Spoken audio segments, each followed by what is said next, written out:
What's poppin', homies? My name is Epicris, and today I'm going to bring you a little video about the 5 things you can do as a beginner summoner in Summoner's War to help kind of streamline your progression, make life a little bit easier for you so you can get into that mid-game content a little bit quicker.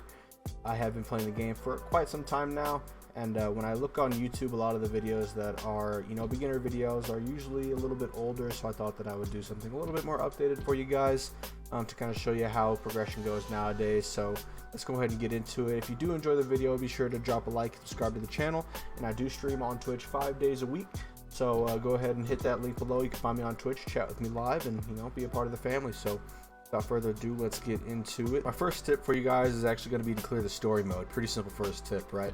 So each of these story scenarios is going to be able to give you rewards that you can use to rune up your monsters and make them a little bit more efficient. Some of them do also give monster rewards, and some of them, like Fame and Volcano, give you those really juicy rewards, like a light and dark scroll that you can use to summon a light and dark mon. So make sure you clear the story mode. You will hit a wall around Feynman or Aiden where content and the story mode starts to get a little bit more difficult, but what you can do is you can actually farm these scenarios for rune sets to better your monsters and make sure that they are geared up to take on that content. Now my next tip for you guys is actually going to be to build a farmer, and you actually do get a pretty good unit once you clear Mount White Dragon in the story mode. They will give you this unit called a Water Magic Knight, and this Water Magic Knight, basically what a farmer is capable of doing is clearing content efficiently by itself. So this unit kind of enables you to clear Feynman by itself so that you can level up your other mons, so that you can build 6 stars a little bit faster. For instance, here I'll go ahead and show you. I actually don't have my Water Knight built because I fed it. Whoops, don't do that, by the way. Don't feed that. I actually use Alicia.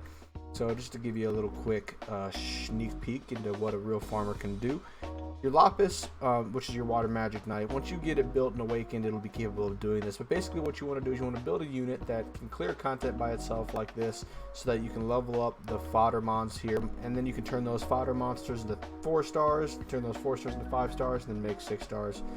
And this will enable you to make 6 stars fast and efficiently, so that you can get into a little bit harder content quicker. 6 stars in this game are incredibly important, and the stat boost that you get from actually 6 starring a monster is huge. And once you get a farmer under your belt, somebody that can efficiently clear the content, and you start making your 6 stars, the next tip that I have for you guys is going to be to move into Kairos Dungeon and farm a little bit better runes, and I'll show you what I mean by that. So the scenario doesn't really give very good runes. It usually gives you normal runes from 1 to 5 star grade. Once you can you tell that was muscle memory? I clicked that way too fast. Okay, so once you get that farmer under your belt and you start making 6 stars, the next thing that you're going to want to do is move into Kairos Dungeon. So this is where you're actually going to get your really good quality runes from Giants B10, Dragon B10, and Necropolis B10. It does kind of take a while to get into Giants B10. So what you're going to want to do is take 5 monsters, and you're going to want to build a team out of those 5 monsters and those 5 monsters only. That way you don't spread yourself too thin, creating too many projects, as we call them. And so you're just going to work on 6 starring those monsters, getting those monsters fitted with good rune sets, and then that's what you're going to use in order to move into Giants B10. Like I said, in the coming week I will release a video on good free-to-play options and pay-to-play options for Giants B10, just in case you pull anything juicy. But this is what I'm working with right now. And the thing about Kairos Dungeon that's different from this scenario, like I said earlier, is that this is how you're going to get your legendary, your hero, your juicy runes, as we like to call them. And so the rune quality that you're going to need in order to move into Giants B10 isn't necessarily the most unachievable thing in the world. As long as you have a good working team that has the mechanics needed in order to actually fight the giant, you should be able to clear this content no problem. But this is how you're going to get your really good runes, your legendary 6-star runes, your hero 6-star runes. And if you're curious about runes and you want to learn more about them, I would do recommend SeanB's video on runes. He goes in depth and really gets to the nitty gritty when it comes to what runes you need to look out for, what's good on what mons, what sets are the best. So I would definitely recommend that video, and I'll put that link down in the description for you guys so you can check that out. So my next tip for you guys is actually going to be to make sure you're collecting all the free rewards that the game gives you. The game is incredibly generous. I started back in 2016, and the rewards that they were giving out back then compared to what they're giving out now are just, it's night and day difference. It came out with this thing recently called Summoner's Way, which is actually pretty much a roadmap for progression, similar to this video, I suppose. But it gives a lot of juicy rewards, a lot of mana, a lot of crystals, even gives some skill ups that you can use for 4-star monsters. And as you complete these levels, it'll give you a ton of summons, it'll give you a bunch of stuff to awaken your mons, and even at level 3 gives you a free Transcendence Scroll that you can use to summon a default Nat 5, which is absolutely insane. These are normally in $100 packs that only come around usually around Christmas time. But make sure that you're collecting those free rewards. Also make sure that you're participating in the events that they have. The events are incredible. They give away a lot of stuff. This is all the stuff that I've gotten just in this event alone.